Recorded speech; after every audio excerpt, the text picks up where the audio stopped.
No seu terceiro jogo como técnico de time profissional, Felipe Luiz finalmente vai lidar com uma das grandes dificuldades que técnicos do Flamengo precisam lidar ao longo de sua trajetória. E essa dificuldade se dá pelos desfalques por conta de data FIFA, entre outras coisas, né? Tendo em vista que esse ano foi um ano amaldiçoado em termos de lesões. Mas falando, né, em desfalques, ele também não vai ser o único. Pelo menos o Mano Menezes do outro lado, né, o Flamengo que enfrenta o Fluminense na próxima quinta-feira, o Mano Menezes vai ter ali muitos desfalques, né? Ele tem o Keno e o Marcelo que estão suspensos, ele vai ter o Serna lesionado, o Serna que chegou no Fluminense durante a competição, chegou muito bem e agora aparentemente está fora até da temporada. Tem o Thiago Silva, ainda não voltou, talvez volte, mas será que deu tempo de voltar? O Fluminense vai arriscar? Só vai colocar em campo se tiver 100%. O Nonato também tá fora. E por seleções, o Fluminense também tem problemas, né? O John Arias, que é, digamos assim, meio time ali, junto com o Ganso, atualmente, né? O John Arias tá fora ou quase fora, né? Uma complexidade semelhante à complexidade dos atletas do Flamengo, que eu vou esmiuçar já já.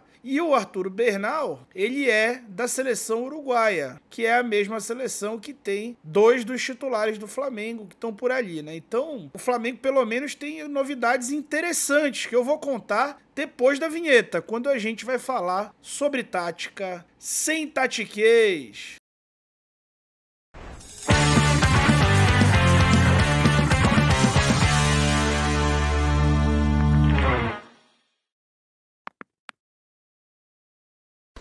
Pois é, pessoal, o Flamengo cedeu para a seleção 7 jogadores nessa data FIFA, inacreditável, mais uma data FIFA, cara. No fim do ano, as seleções terão feito aqui na América do Sul cerca de 20 partidas em um ano. É um negócio inacreditável, né? E uma seleção em um ano que não é ano de Copa do Mundo. Pois é, o Flamengo cedeu para a seleção brasileira o Gerson e o Fabrício Bruno, que atualmente é reserva, para a seleção uruguaia cedeu o Varela, que atualmente é reserva, o De La Cruz e o Arrascaeta, cedeu o Plata pro Equador e cedeu o Pulgar para a seleção chilena. No primeiro jogo, o Uruguai teve o Arrascaeta e o Varela como titulares e o De La Cruz ficou no banco o jogo todo. O negócio tá esquisito lá no Uruguai, o pessoal tá querendo derrubar o Bielsa de tudo quanto é jeito. E nessa virada aí maluca, o Arrasca virou titular. Será que ele vai ser titular de novo? Lembrando que esse jogo do Uruguai foi no dia 11 e o segundo jogo vai ser no dia 15, ou seja, amanhã, à noite. E vai enfrentar o Equador do Gonçalo Plata, que estava de castigo sem ir para a seleção por conta de uma noitada e agora ele tá de volta e infelizmente para a torcida do Flamengo o Plata é titular, seria uma ótima oportunidade de repente começar jogando. A gente vai logo mais pro campinho exercitar os cenários aqui, tá? Então o Plata também joga nesse mesmo dia, nesse mesmo horário, no mesmo local, né, em Montevidéu ali, então ele pode voltar, digamos assim, se o Flamengo fizer uma logística especial junto com seus colegas de elenco que são uruguaios.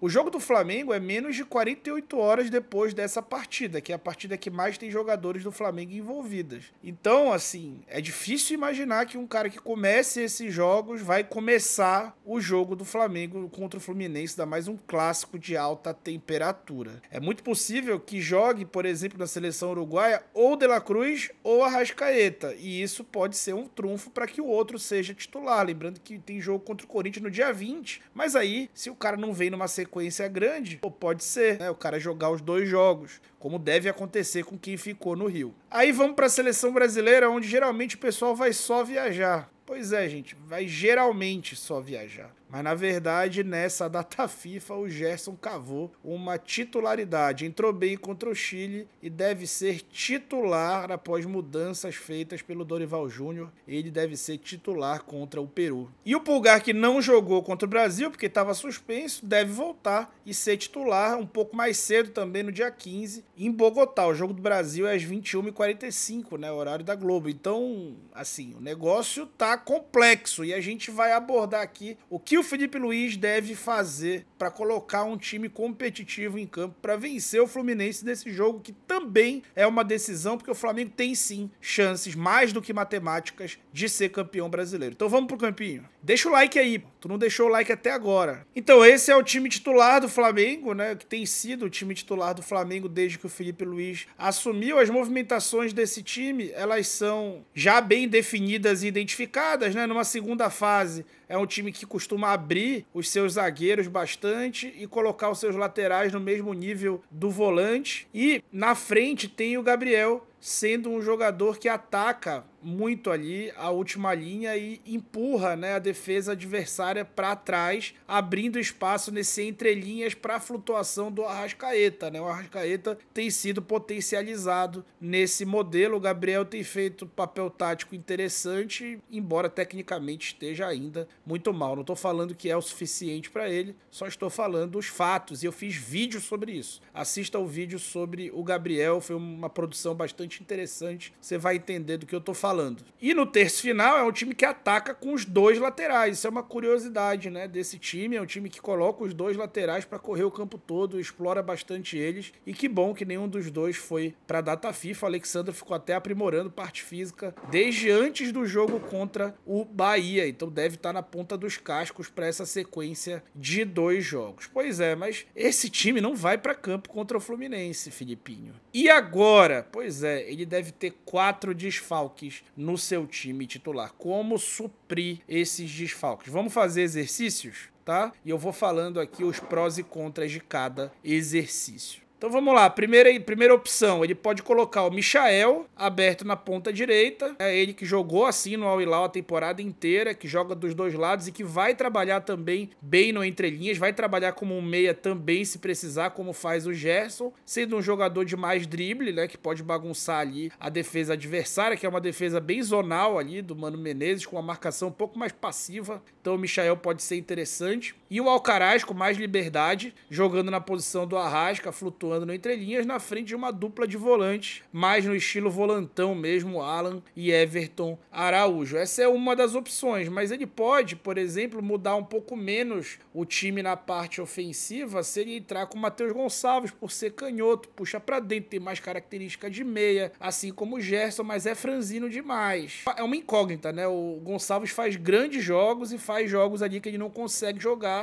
por conta de ser ainda um jogador um pouco franzino, que não se acostumou com as abordagens que recebe, especialmente quando gravita ali pelo centro do campo, mas ele pode ser uma ótima opção e deve até estar na frente na fila, né, do que o Michael, que agora é que vai começar a trabalhar com o Felipe Luiz. Então pode ser uma opção entrar com o Gonçalves e o Alcaraz mantendo os dois volantes. Outra opção é recuar o Alcaraz, o que eu não gosto. Você poderia recuar o Alcaraz e colocar o Lohan, né, como esse 10 ali, flutuando quase como um segundo atacante. Eu acredito bastante no Lohan nessa função, acredito muito no Lohan até fazendo a função do Gabriel, mas nem o Tite nem o Felipe até agora tentaram. Menino Lohan, acho que a gente não tem todas as informações internas que a gente precisaria ter para compreender o porquê ele tem sido tão preterido depois de ter vivido bons momentos ali no início da sua utilização ainda com o Tite. Pois é, gente, mas lembrem, De La Cruz ou Arrascaeta, um dos dois deve jogar e não os dois. Muito possivelmente o próprio Arrascaeta é quem joga e o De La Cruz deve ficar no banco. Se o De La Cruz ficar no banco, por que ele não entra de titular? Aí ele tem que entrar de titular. E aí o time muda menos, né? E aí pode sacar o Alan do time, entrar com o Everton Araújo, De La Cruz e Alcaraz no meio, com o Matheus Gonçalves, Bruno Henrique e Gabriel. O time acaba mudando um pouco menos. Menos entre aspas, né? Porque você muda o seu meio de campo inteirinho.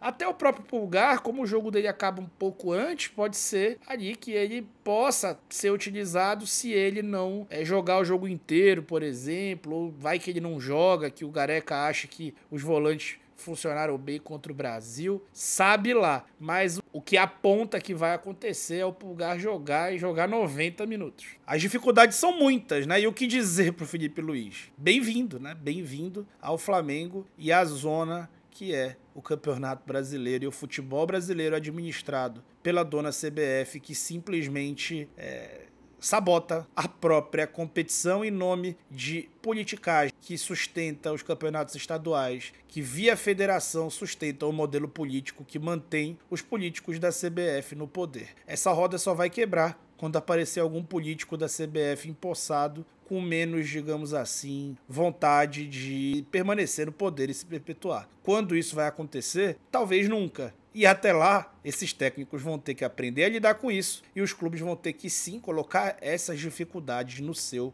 planejamento. A situação que o Felipe vai encarar é um pouco melhor do que a que o Tite encarou, porque o Tite só foi receber Alcaraz, por exemplo, lá na reta final, Michael já na reta final, antes de ser demitido. Então vamos ver o que o Felipe apronta aí de positivo, lembrando que o Mano Menezes também tem muitos desfalques para se preocupar, tá bom? O que será que vai acontecer nesse jogo? Amanhã a gente deve ter um cenário mais favorável para esse debate e a gente volta aqui para conversar com vocês, tá bom? Muito obrigado e eu fui.